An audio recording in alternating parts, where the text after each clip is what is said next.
नमस्कार, आपका स्वागत है। मित्रों, प्राचीन वेदों में सूर्य को सर्व जगत की आत्मा कहा गया है।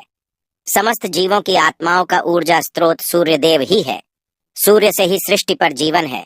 सूर्य का शाब्दिक अर्थ प्रेरक होता है। यह सर्व प्रकाशक, सर्व प्रवर्तक होने से सर्व कल्याणकारी है। यजुर्वेद में कहा गया है, चक्षु सूर्योजायत, अर्थात सूर्य भगवान का नेत्र है। इसीलिए साक्षात भगवान सूर्य की किरणों के माध्यम से समस्त संसार का संचालन करते हैं। मनुष्य को सूर्य भगवान को जल देकर उनका आभार प्रकट करना चाहिए। यदि नित्य सूर्य को जल देना संभव नहीं है, तो व्यक्ति को रविवार के दिन सूर्य देव को जल अवश्य ही देना चाहिए। इससे मनुष्य को सूर्य देव की कृपा प्राप्त होती है। रोज सूर्य देव को जल चढ़ाना एक ऐसा नियम है जो आपकी जिंदगी में बहुत बड़ा बदलाव ला सकता है। सूर्य की शक्ति इतनी अलौकिक है कि इसके बिना ये पूरी धरती तहस नहस हो सकती है। सूर्य देव प्रकाश, सकारात्मकता, इंद्रिय संयम, ऊर्जा आदि के देवता है। अगर आप जीवन में निराश और हताश महसूस कर रहे हैं, आपका मन आपके वश में नहीं है, आपका स्वभाव अत्यंत क्रोधी है, आप अपने काम भाव पर नियंत्रण नहीं कर पा रहे हैं, शरीर में बेचैनी महसूस होती है और आपका मन नकारात्मक विचारों से भरा हुआ है, तो आप सूर्य देव की उपासना अवश्य करें। सूर्य देव को मात्र जल चढ़ाने से आपके सभी संकट दूर हो सकते हैं।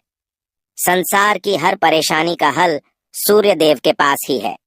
आपकी हर समस्या का समाधान सूर्य को जल अर्पण करने से ही प्राप्त हो सकता है। सूर्य देवता की उपासना करने से आत्मा की शुद्धि होती है और मनोबल बढ़ता है। सूर्योदय के समय सूर्य की किरणों से वातावरण पवित्र और सकारात्मक बन जाता है। यदि प्रतिदिन आप सुबह स्नान करके सूर्य देवता को मंत्रों का उच्चारण करते हुए जल चढ़ाते हैं, तो इसके आपको कई फायदे होंगे। कुछ ही समय में आप खुद इसका प्रभाव महसूस करेंगे कि सूर्य देव की कृपा से आपका जीवन कितना बेहतर हो गया है। आप पाप, रोग, भय आदि दोषों से मुक्त हो जाएंगे और आपका जीवन खुशियों से भर जाएगा। आपका शरीर स्फूर्तियुक्त, रोगों से मुक्त हो जाएगा और आप प्रत्येक कार्य को उत्साह से कर पाएंगे। कुंडली में अन्य ग्रहों की तरह ही सूर्य के शुभ या अशुभ स्थिति में होने से हमारे जीवन पर भी इसका शुभ या अशुभ प्रभाव पड़ता है। कुंडली में सूर्य यदि शुभ स्थिति में होता है, तो हमें समाज में भरपूर मान सम्मान, यश और प्रसिद्धि मिलती है। वहीं कुंडली में यदि सूर्य अशुभ स्थिति में हो, तो इसके विपरीत परिणाम मिलते हैं। इसलिए कुंडली में यदि सूर्य की स्थिति मजबूत करनी है, तो ज्योतिष शास्त्र में कुछ ऐसी चीजों के बारे में बताया है जिन्हें पानी में डालकर सूर्य देव को अर्घ्य देने से शुभ परिणाम प्राप्त होते हैं।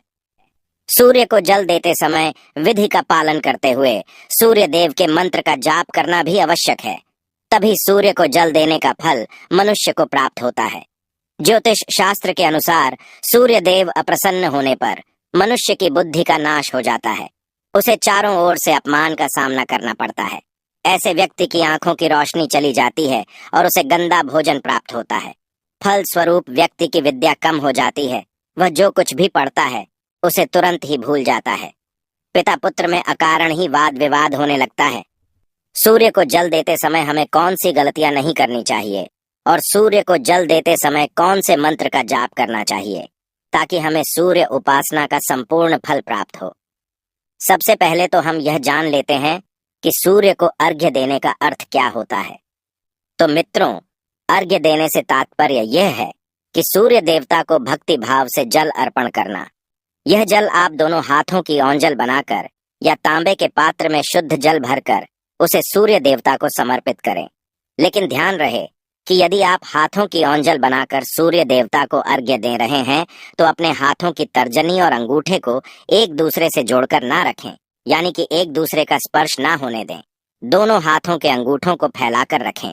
यदि हम तर्जनी और अंगूठे को जोड़कर रखते हैं, तो यह राक्षसी मुद्रा बन जाती है और इस मुद्रा में सूर्य को अर्घ्य देना अशुभ माना जाता है। सूर्य की उपासना करना हमेशा ही शुभ होता है।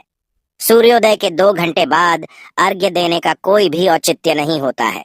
यदि किसी कारणवश आप सूर्योदय के समय अर्घ्य ना दे सके, तो 3 बार अर्घ्य देने के बजाय 4 बार अर्घ्य दें और सूर्य देवता से क्षमा मांग लें। इससे दोष कम हो जाता है। सूर्य को जल तांबे के पात्र में ही देना चाहिए। तांबा को सूर्य देव की प्रिय धातु माना गया है। इसीलिए सूर्य को जल देने के लिए केवल तांबे से बने पात्र का ही प्रयोग करना चाहिए। अन्य धातुओं से बने पात्रों में सूर्य को अर्घ्य देने से कोई लाभ प्राप्त नहीं होता है। मित्रों, यदि आपने सूर्य को अर्घ्य देने का संकल्प लिया है तो यह संकल्प कभी नहीं तोड़ना चाहिए। जितने दिनों का भी आपने संकल्प लिया हो उतने दिन सूर्य को अर्घ्य अवश्य देना चाहिए।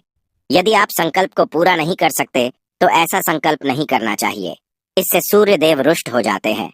दोस्तों, भगवान श्री कृष्ण ने सूर्य देव को जल देने का मंत्र बताया है, जिसका उच्चारण अवश्य ही करना चाहिए। वह मंत्र इस प्रकार है, ओम खगोलकाय नमः। इसके अलावा आप ओम घृणी सूर्याय नमः इस मंत्र का जाप भी कर सकते हैं। इस मंत्र का उच्चारण करके सूर्य को जल देने से दरिद्रता का अंत होता है और व्यक्ति को सुख समृद्धि की प्राप्ति होती है। दोस्तों, इस प्रकार से आप भी सूर्य देव को अर्घ्य देकर सूर्य देव की कृपा प्राप्त करें। उम्मीद है आपको यह जानकारी अच्छी लगी होगी। वीडियो को लाइक जरूर करें, कमेंट में जय सूर्य देव अवश्य लिखें, साथ ही चैनल को सब्सक्राइब करना न भूलें।